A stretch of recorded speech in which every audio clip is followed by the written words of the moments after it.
Good afternoon to each and everyone. It's like a long, long while since I last presented. It feels like ages ago. So somehow it feels strange to be standing once again before you all. So you need to cheer me up. Thank you, thank you.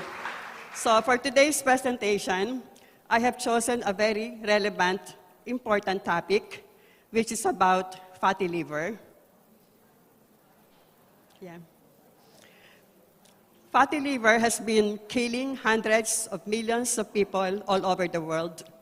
It's more than 100 million in USA alone, and about 18 million Filipinos, as reported in 2022. It can be a silent killer because its progression is very, very gradual, and most patients do not even have symptoms, so that they go unnoticed. The patients are totally unaware that they have it until it becomes critical. The liver becomes fatty because of the accumulation of fat in the liver cells in the form of triglycerides. And the liver is considered fatty when more than 5% of it is fat. It can be secondary to excessive alcohol intake, so we call it alcoholic fatty liver disease or alcoholic steatohepatitis. Or when not caused by alcohol, then it is called non-alcoholic fatty liver disease or non-alcoholic steatohepatitis. Rates of this non-alcoholic fatty liver disease have doubled during the past 20 years and are expected to continue to rise. And there are alarming numbers of increasing risk of fatty liver disease among children because of childhood obesity. Children as young as 10 or 12 years old or even younger can have fatty liver disease because of spending their time drinking all those juice and soda. Major contributors to fatty liver disease, the non-alcoholic type, are your environmental toxin exposure, poor diet, excess body fat, particularly abdominal fat or visceral fat as we call it, standard American diet, and a sedentary lifestyle. Also at risk are those who are in their middle age or older, particularly the menopausal or post-menopausal women, those who have had their gallbladders removed, the diabetic or even those who are pre-diabetic, those with hypertension, metabolic syndrome, those with rapid weight loss, those who are on corticosteroids or some cancer treatment, and those who have a low choline in their diet. Choline is a very important nutrient. A diet that is heavy in processed foods and refined carbohydrates can overload your liver and lead or trigger fatty liver disease. And sugar is the major offender. If you overload your liver with sugar or starches, it can really cause the liver to make fat like crazy. However, fructose, especially of the high corn fructose type, can really drive or trigger your liver into overdrive and really turn on the fat production. In fact, fructose has been labeled as a weapon of mass destruction. Choline deficiency. Research has shown that choline deficiency, this is a key nutrient found primarily in beef liver and egg yolk. So, a deficiency in choline is considered as one of the key risk factors for developing fatty liver along with fructose. But again, it has been found out that choline deficiency is an even more significant trigger for fatty liver disease than fructose. And if you combine a low choline diet with excessive fructose intake, it will. So if you combine a low choline diet with excessive fructose intake, it can assure you, it can almost guarantee you that you will have fatty liver at some point. Choline is found richly in egg yolk. Remember that the egg yolk is the healthiest part of the egg. It is the most nutrient-dense, antioxidant-rich, vitamin and mineral-loaded part of the egg. It is so full of vitamin Bs, choline, lutein, vitamin A, and those eggs that come from free-range chicken are overloaded with omega-3 fatty acids. Some people fear eating egg yolk for fear that their cholesterol or bad cholesterol will increase. Partly true, but primarily not true. Because it can really increase your liver, the low-density lipoprotein or the bad cholesterol to some extent. But overall, it will increase your good cholesterol to a much greater extent so that the outcome, the overall cholesterol ratio, will be good for your overall health. So you need to go out there and start taking all that egg yolk. Our liver is literally drowning in toxins. We have around 80,000 environmental toxins, majority of which we have no control over. They're everywhere and in everything, from the air that you breathe, from the food that you eat, from the water that you drink, from all those personal care products, even your perfume, your deodorant, all the skincare products, they are really so full of toxins. But let's thank Atomy for giving us skincare products and personal care products that are really organic. So, yeah. These are the top 10 toxins to which we are exposed every day. Alcohol, tobacco smoke, you look at that, silver dental fillings. This really is very dangerous. If you have this, go look for a biological dentist who can take out that mercury-based silver filling, as it's gonna kill you over time. It's really, really very dangerous and very toxic. And bisphenol found on plastic water bottles. It's really dangerous to be carrying this mineral or these water bottles because they continue to leach bisphenol in the water that you drink. So artificial fragrance, so that includes all the air fresheners inside thousands of household products, Teflon substance used on cookware, furniture, and carpets. Some refer to it as gas lighting.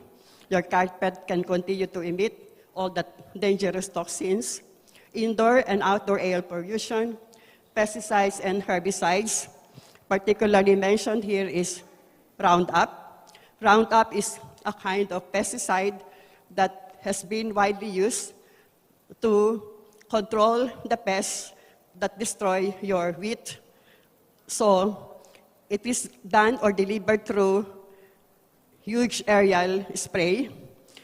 So our wheat and all wheat-based products, I must warn you, stay away from anything that is wheat or wheat-based. Traditionally, we have always known wheat as something healthy.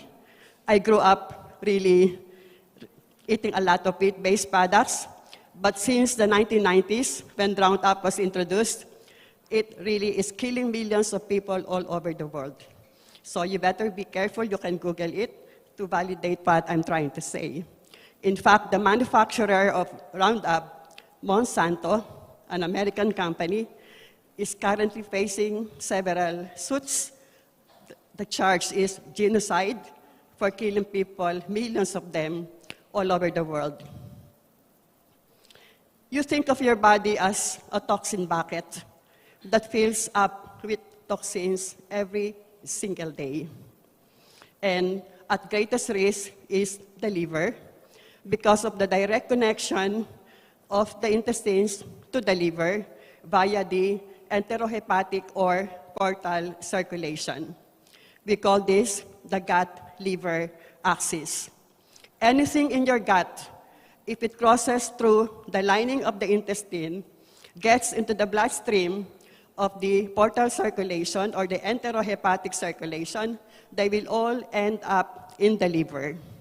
So if you are living an unhealthy lifestyle that leads you to a leaky gut, all that bad stuff, the bacteria, the bacterial toxins, the parasites, the undigested food, they will eventually all end up in your liver. The liver acts now like an oil filter, and it has to get rid of all that bad stuff out of your body.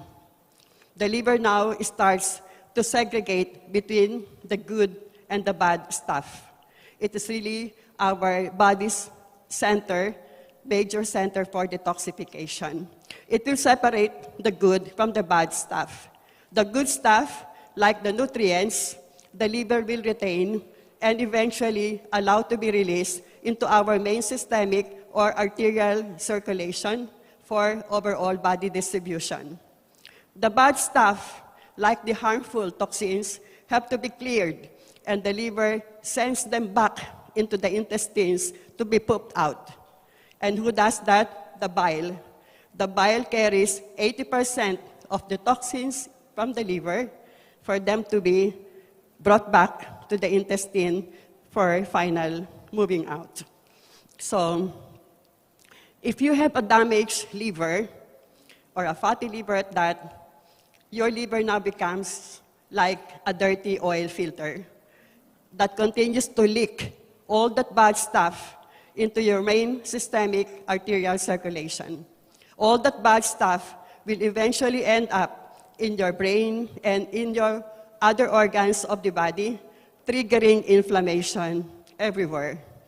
And I'm sure by now you know and understand fully well what the repercussions are of chronic inflammation. If that remains unchecked, that systemic inflammation can lead to a lot of chronic health conditions, all the autoimmune disorders, all the diseases like diabetes, hypertension, Alzheimer's, psoriasis, even cancer, metabolic syndrome, chronic kidney disease. So let us all remember that there is really a very deep connection between your liver and all these chronic health conditions we're dealing with in our present world. Remember that 80% of the causes of global deaths all over the world are these non-communicable diseases or the lifestyle diseases, meaning they are diseases which we acquire through how we live our lives. These are the different stages of non-alcoholic fatty liver. The initial stage is your NAFL, or the non-alcoholic fatty liver, or simple fatty liver, where there is no inflammation yet, and therefore it is really easily reversible.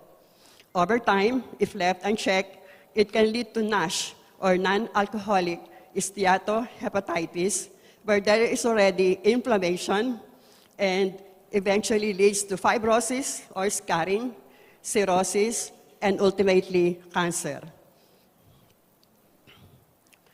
Often, people who have fatty liver experience little or no symptoms at all.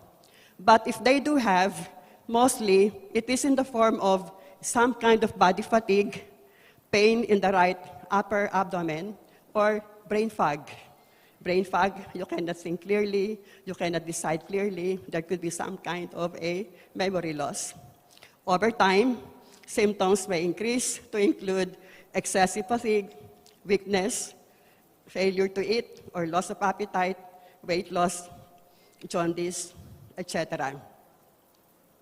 Remember that even children, as I have told earlier, can end up with non-alcoholic fatty liver from spending their childhood drinking all the soda and juice.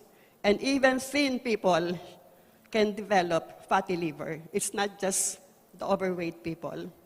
You need to have a very high index of suspicion. You need to start looking at your liver, particularly when there are health issues that just won't go away.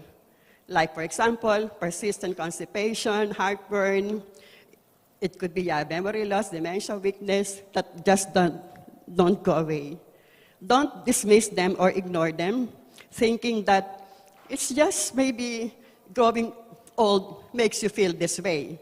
So we all blame the aging process in how we feel. Let us remember that it is the toxic overload, the toxin load we are exposed to every day. It is what that makes us feel sicker, older, and less energized.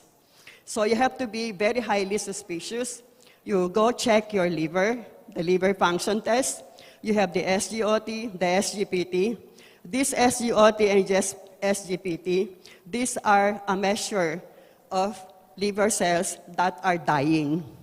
When your liver enzymes, SGOT, SGPT, are elevated, it means your liver cells are dying. They're opening up and releasing all those enzymes. And then remember again, you may have the fatty liver, but it is not always that you will find the liver enzymes as elevated. So again, based on your clinical symptoms, the liver function test may look normal, but if you really feel off, you don't really feel well, then you better start supporting your liver.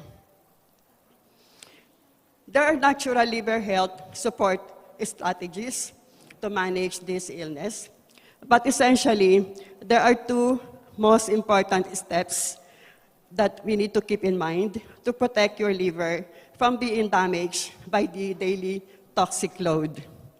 The first step is to detox. Get rid of that toxin. Try to avoid or reduce toxin exposure by eating organic whenever possible. Eat the smaller fish, not the bigger fish. The bigger fish, more likely, will be more contaminated with mercury, arsenic, lead, etc. Limit use of single-use plastics, including bottles. Avoid plastic food containers.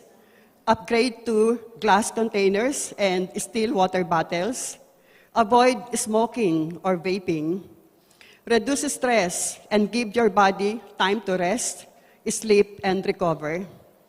Get rid of all those toiletries, all those products which might have hidden toxins and chemicals in them. Whenever you detox, keep in mind, you have to make sure that all your elimination channels are open. These elimination channels include, of course, your bile flow, as it carries 80% of the toxins out through the intestine. The toxins also get out through our colon, through our skin, through our lungs, and through our kidneys. So, again, be mindful of all these elimination channels.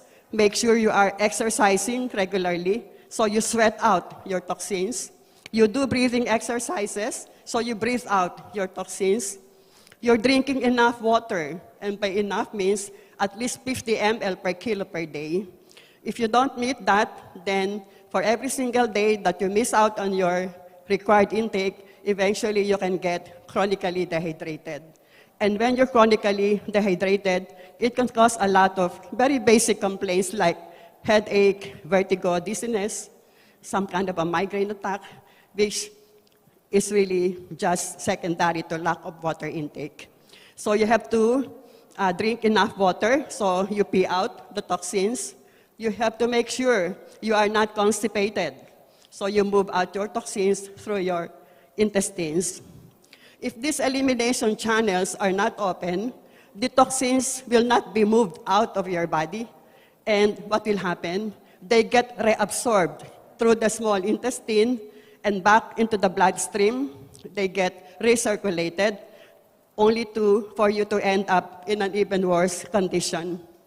I have encountered some of these patients who were referred to me with psoriasis, initially improved with the initial detoxification, but eventually got worse. So when it came to the point that it was getting worse, I have to discuss lengthily with the patient how open are your elimination channels and how healthy is your liver. And so that really did the trick. The second step is to protect the liver. The first step, I said, is to detox. reduce your toxin exposure. The second step is to protect your liver, not only by eating healthy, but by taking all the necessary liver supplements that will restore your liver function, help your liver repair whatever existing damage there is, and prevent any future damage. First in the list is our spirulina. Spirulina is a very nutrient-dense supplement. It is so full of all the essential amino acids, and these amino acids are the building blocks for enzymes, which is how detoxification happens. This is how toxins get detoxified through enzymatic alteration, so you need all those enzymes. Spirulina has 5 major antioxidants, and that includes your chlorophyll. Chlorophyll helps the liver get rid of toxins and chelate all the harmful metals. You have your enzyme, our digestive enzyme. You have to have a healthy digestive system for your liver to be healthy. If your digestive system is unhealthy, then it can kick off a domino effect that can hurt your liver in a big way. If you are not properly digesting your food, then that food becomes also not properly absorbed, and you can end up also nutritionally being compromised. So you might be thinking you're eating healthy by taking in all those vegetables, but if they are not properly digested, then your nutrients are not being properly absorbed. Vitamin C. This is a very potent antitoxin, antipathogen, and as a prototypical antioxidant, it can help repair the liver by controlling inflammation. Vitamin C also helps support glutathione, which is our body's master antioxidant and a huge detoxifier in itself. Vitamin C also helps thin the bile to prevent bile stone formation. Milk thistle. This is considered as the king of liver health herbs because of its very potent antioxidant property. The liver, as it gets rid of the toxins, can get hurt through the release of the free radicals. And this is where the antioxidants of the milk thistle come to the rescue.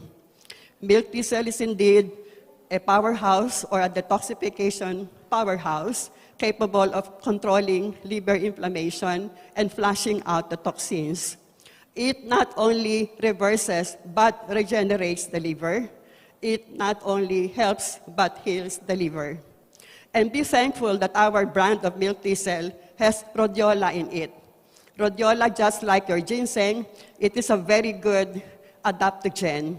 When you talk of adaptogen, it means it can help your body control or respond to stress better.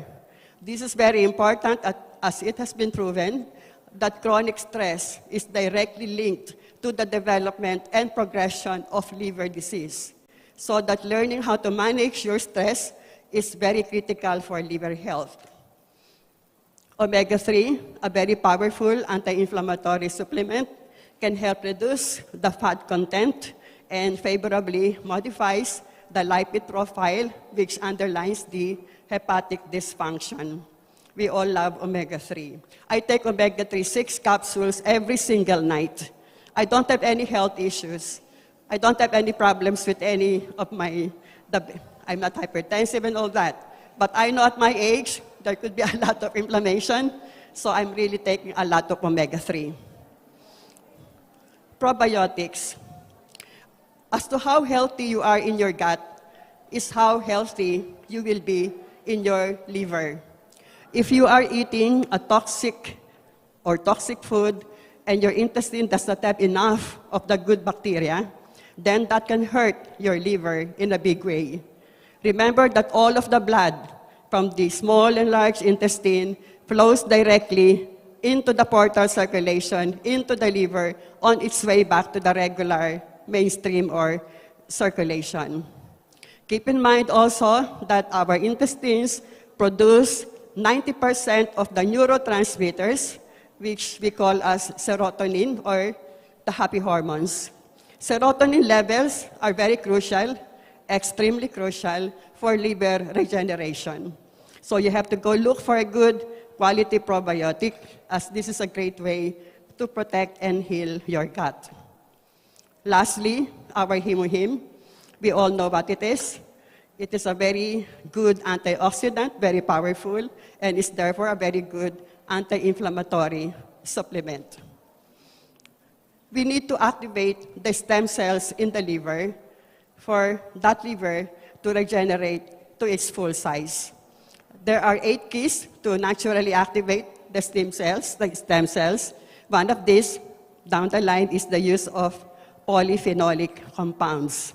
Our Himuhim consists of 35% polyphenols. You also need to activate the stem cells in our bone marrow. We know that our Himuhim, we need it to stimulate and activate the hematopoietic stem cells in our bone marrow. And as the hematopoietic stem cells get activated, the mesenchymal stem cells also get activated. These mesenchymal stem cells will now differentiate into liver cells, mature liver cells, to help the liver repair and regenerate. So with that, I end my presentation. Cheers to good health, and thank you.